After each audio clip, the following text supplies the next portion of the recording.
नमस्कार, public fight चॅनलमध्ये आपले स्वागत। नुकतेच बुद्धगया महाबोधी महाविहार बौद्धांच्या ताब्यात देण्यासाठी एक दिवसीय भव्य धरणे आंदोलन पूजनीय भिक्खू संघ, भिक्खुनी संघ व श्रद्धावान उपासक उपासिका संघाच्या वतीने विभागीय आयुक्त कार्यालयासमोर करण्यात आली। मी सांगत होतो की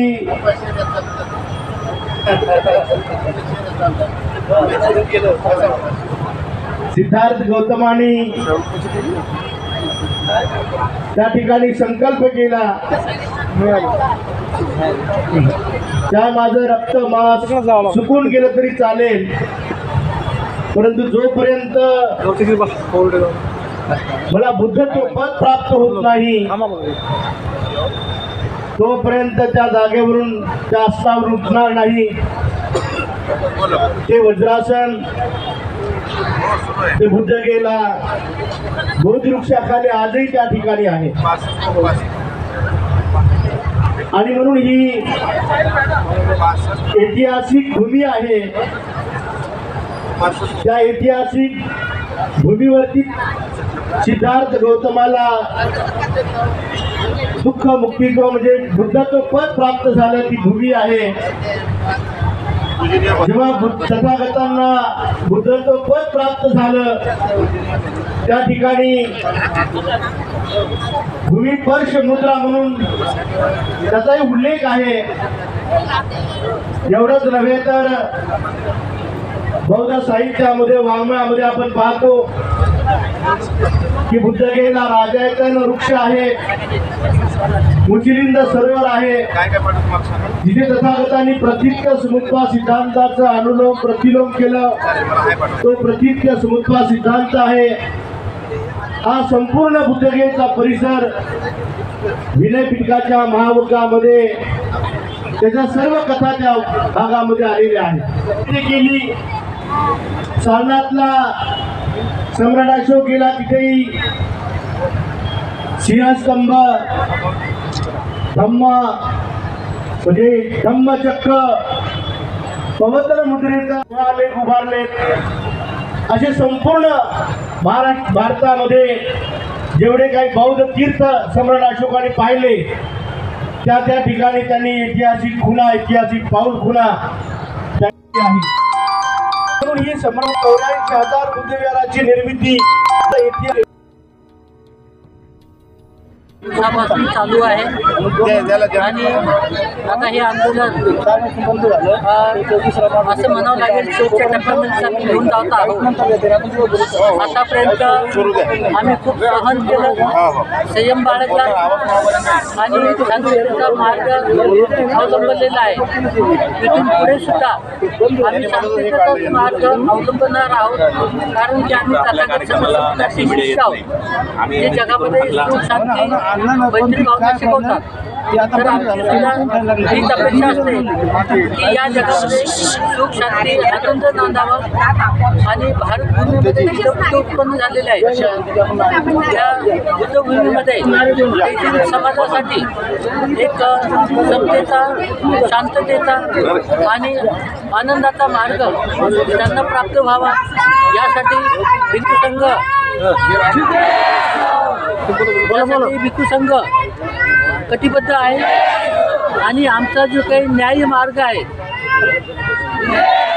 बुद्धगया महाविहार मुक्ती आंदोलन व्हावं यासाठी भिक्षुगण सर्वतोपरी प्रयत्न करून मुक्त केल्याशिवाय राहणार नाही असा आमचा पक्का निर्धार आहे। जर आम्हाला कोणत्याही स्तराला जावं लागलं मुक्ती आंदोलनासाठी तर आम्ही भिक्खू संघ तयार आहोत।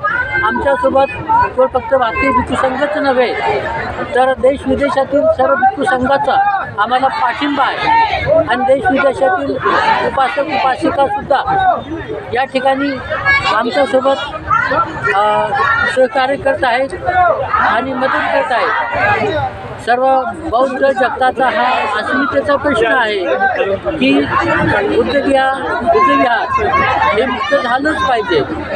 जे ब्राह्मण पंडित यांच्या ताब्यामध्ये आहे त्यापासून ते मुक्त झालं पाहिजे.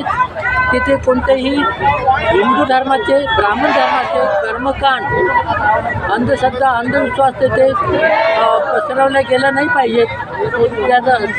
त्याला शासनाने पायबंदी घातला पाहिजे. आणि तेथे देखील पंचध्यानी बुद्ध आहेत. त्या पंचध्यानी बुद्धांना एक कोणतंही भगवं वस्त्र टाकून कोणते वेगळे वस्त्र टाकून ते पंच पांडव आहेत असं दाखवण्याचं जे कारस्थान आहे हा अत्यंत निंदनीय आहे. तर याची बौद्ध जगत नोंद घेत आहे. आणि बुद्ध इतिहास त्यांना माहिती आहे की हे पंच पांडव नाहीत तर हे पंचध्यानी बुद्ध तिथे आहेत. सम्राट अशोक यांनी त्या बुद्धविहाराची निर्मिती केलेली आहे आणि हजारो वर्षापासून त्याचं बौद्ध लोकांनी जतन केलेलं आहे. बौद्ध भिक्षूंनी पूजा वंदना केलेली आहे आणि त्याचे शिवलिंग बसवावं आणि त्या शिवलिंगाची पूजा व्हावी, त्याचे कर्मकांड व्हावे, त्याचे नैवेद्य श्राद्ध पक्ष करावं, पिंडदान करावं ही मोठी दुःखाची बाब आहे.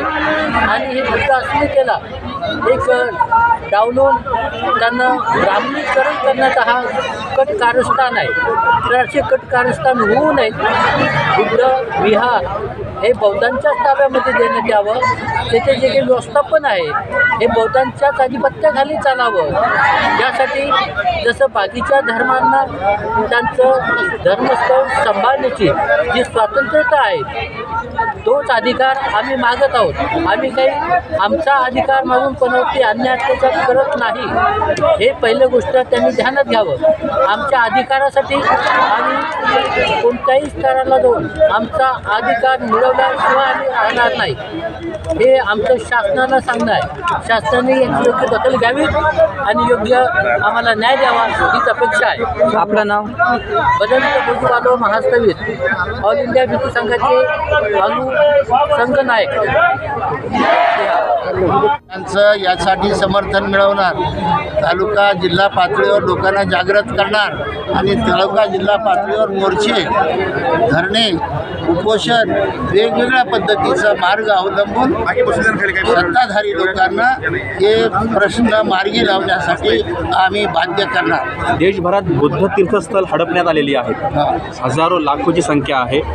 सरकार वारंवार दुर्लक्षित करते. 2500 वर्षापासून हे दुर्लक्ष करणं चाललं आहे. आता माघार नाही का? आता तुम्ही न्याय मिळवल्याशिवाय माघार जाणार नाही? पहिला विषय बुद्धगयाचा आहे. बाकीचे जे आहे ते एकदा मुख्य विषय आमचा मिटला की मग बाकीच्या स्थानिक पातळीवरचे जे मंदिरं आहेत किंवा कब्जा केला आहे ते प्रश्न आम्ही नंतरच्या पातळीवर त्याला हँडल करू. केंद्राचं सरकार असो, राज्याचं असो की बिहारचं सरकार असो, सत्तेमध्ये बौद्ध समाजाचे काही मंत्री झालेले आहेत जे कविता म्हणतात पण ते समाजाला न्याय मिळव म्हणून कधी काही काम करताना दिसत नाही. अशा मंत्र्यांना, आमदारांना, खासदारांना तुमचा काय आदेश असेल? त्यांच्यावर सुद्धा भिक्खू संघ जाऊन त्यांच्या दारी बसणार आहेत, त्यांच्यावर प्रेशराईज करणार आहे आम्ही आणि त्यांनाही आमचं गाणं म्हणायला लावणार आहे, ती कविता बंद करायला लावणार आहे आम्ही त्यांची. आता माघार नाही सर? नाही.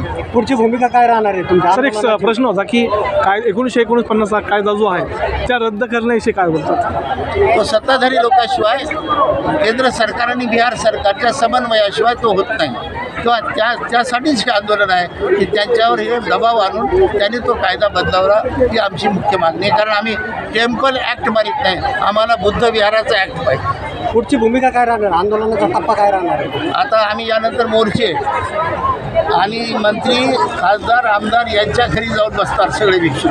हा आमचा एक त्यांना तयार करणार आम्ही, ती आमच्यासाठी उभे राहतात कारण ते सत्तेमध्ये ते आहे. सर, तुम्हाला मराठवाडा, महाराष्ट्र आणि देश बघतो सध्या, सगळ्या अनुयायांना आणि देशवासियांना इथून काय तुमचा आदेश असेल? सर्व बौद्ध नव्हे, ज्यांना बाबासाहेब आंबेडकरांची विचारधारा आणि बुद्धांची विचारधारा मान्य आहे त्या सर्वांनी या आंदोलनामध्ये निस्वार्थीपणाने राजकारण सोडून सर्वांनी सहभागी व्हावं आणि या आंदोलनाला पाठिंबा द्यावा आणि मुक्त होईपर्यंत ही लढाई चालू ठेवावी अशी आमची सर्वांना मागणी. नाव सांगा. डॉक्टर भदंत उपगुप्त महाथेरो, कार्याध्यक्ष, अखिल भारतीय भिक्खू संघ. धन्यवाद.